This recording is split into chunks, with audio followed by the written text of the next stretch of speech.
ԵԿՄ հիմնադիր անդամ, ԼՂ առաջին պատերազմի մասնակից Կորնիձոր ջոկատի հրամանատար Արա Խուդավերդյանը դրական է գնահատում Հայաստանի և Ֆրանսիայի միջև նոր ռազմատեխնիկական համաձայնագրի ստորագրումը, ինչը նրա խոսքով հայկական կողմին հնարավորություն կտա ունենալ ֆրանսիական նոր տեխնիկա, որը ՌԴ-ի հետ կապ չի ունենա։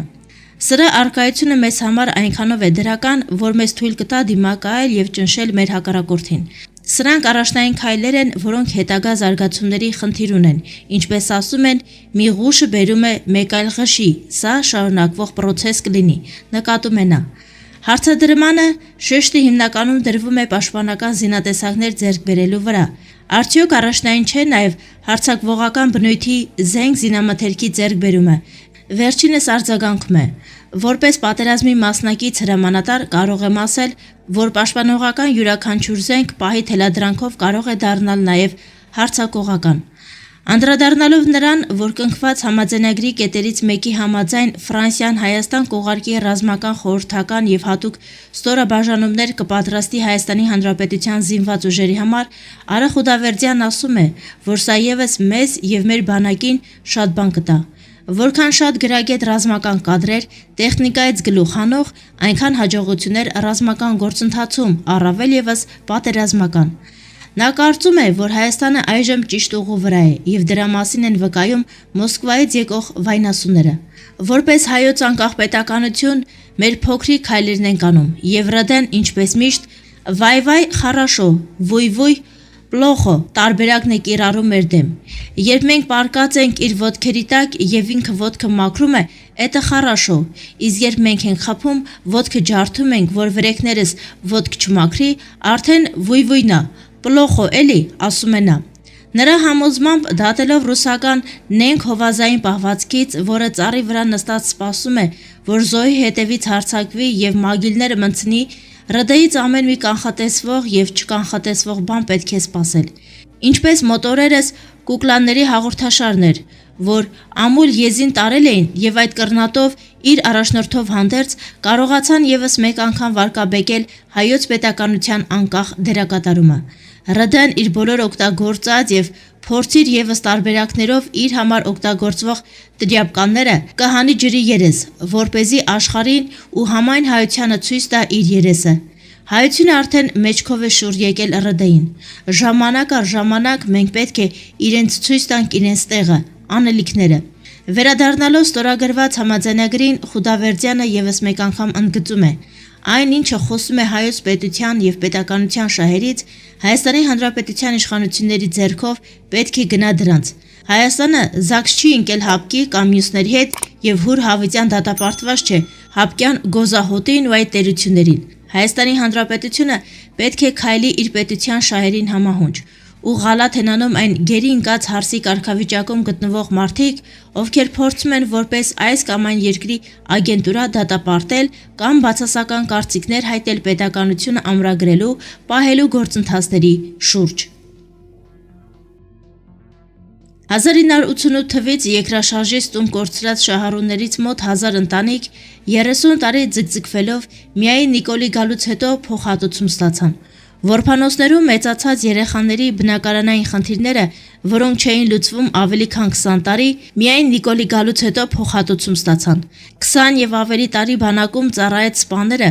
որոնք թոշակի էին անցել, միայն Նիկոլի գալուց հետո փոխհատուցում ստացան։ Բա ինչու չէիք լուծում այս հարցերը, թե ժամանակ ու միջոցներ չունեիք։ Բա որտեղից ձեզ ժամանակ ու միջոց, հազիվ թալանով էիք զբաղված։ Հիմա բռնի տեղահանվածների Հայաստան գալուց այն մարդիկ, ովքեր ժամանակին ազգ, բանակ անվան տակ ազգն ու բանակն էին թալանում, այսօր սուտ ողբ են կապել ու պահանջներ են ներկայացնում, թե բա արագ լուծեք մարդկանց խնդիրները։ Դասականը կասեր՝ իա, իրոք։ Հետգրություն։ Սիրելի բռնի տեղահանված մեր քույր եղբայրներ, Հայաստանի Հանրապետությունը և Փաշինյանի կառավարությունը կանի ամեն ինչ, որ արագ լուծվեն ձեր խնդիրները, իսկ այն մարդիկ, ովքեր դժգոհ են և ժամանակից շուտ բողոքում են, իմացեք, որ դուք գործիք եք թալանչիների ձեռքում և ցանկացած պահի հնանանալու, մաշվելու եք ու հենց ձեզ ուղղորդողների կողմից նետվելու եք քաղաքական աղբանոց։ Շոխ Մովսիսյան։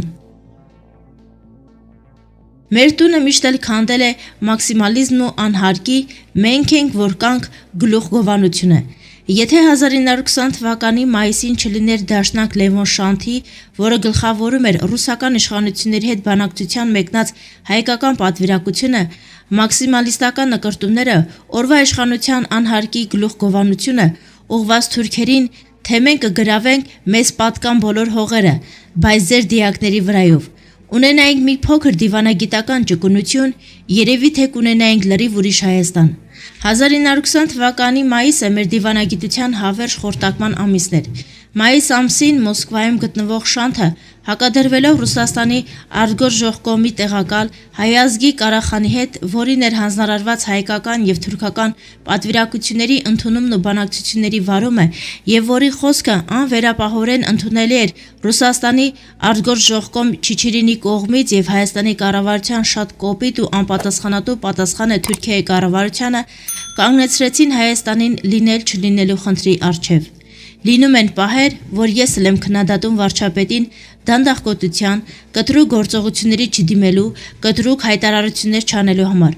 Սակայն որոշ ժամանակ անցնելուց հետո հասկանում եմ, որ Սերժը իզուր չի ասել. ես սխալ էի, Նիկոլը ճիշտ էր։ Ով ինչ կուզի թող ասի, ով ինչպես կուզի թող մեկնաբանի վարչապետի վարած քաղաքականությունը։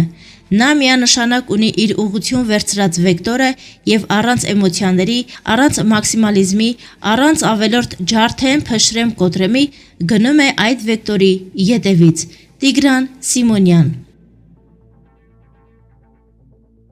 Արմեն Պետրոսյանը գրում է. Ինչ կատարվեց եւ ինչ է տեղ ունենում Ադրբեջան-Հայաստան գործընթացում։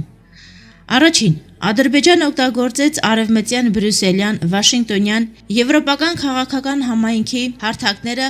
Ալմա-Աթիի հռչակագրի բովանդակությամբ պայմանավորված Հայաստանի եւ Արևմուտքի դիրքորոշման հիման վրա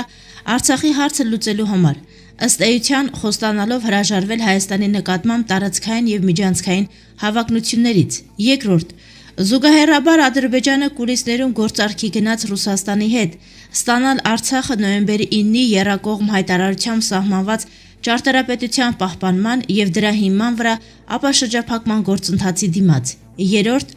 ապա երկու հակոտնյա հարթակներում իրարամերժ պայմանավորվածությունների զորու սեպտեմբերի 19-ից գրավեց Արցախի տարածք ամբողջությամբ, ըստ էության ամբողջովին սեփական օրակարգով էթնիկ զտման եղանակով լուծելով Արցախյան հիմնախնդիրը։ Եվ չորրորդ, դրանից հետո Ադրբեջանը հրաժարվեց արևմտյան հարթակներում ունեցած պարտավորություններից, տված խոստումներից, մերժելով, փորձելով նոր օրակարգ ձևավորել արևմտյան միջնորդության բանակցություններում։ Սա նշանակում է, որ Բաքվի օրակարգում շարունակում է մնալ առնվազն միջանցքի հարցը եւ Հայաստանի Հանրապետության նկատմամբ այլ տարածքային հավակնությունները առաջնահերթ գուցե անկլավների տեսքով։ Ամփոփելով, փաստացի Ադրբեջանը ունենալով Թուրքիայի համակողմանի աջակցությունը, ռազմաքաղաքական անձրևանոցը կարողանում է մանևրել, մոլորեցնել ինչպես միջնորդ դերակատարներին, այնպես էլ Հայաստանին տարաբնույթ բանակցային գործընթացներում։ Բաքվի այս քաղաքականությունը իր հերթին հաջողվում է Հայաստանի կողմից նոր պատերազմից ամեն կերպ խուսափելու, արևմտյան միջնորդների կողմից տարածաշրջանում ներգրավվածությունը չխորացնելու ցանկության, հնարավորությունների բացակայության, ինչպես նաև Ռուսաստանի կողմից Հարավային Կովկասում իր ազդեցությունը ամեն կերպ պահպանելու քաղաքական ուղեգծի պատճառներով։ Արմեն Պետրոսյան։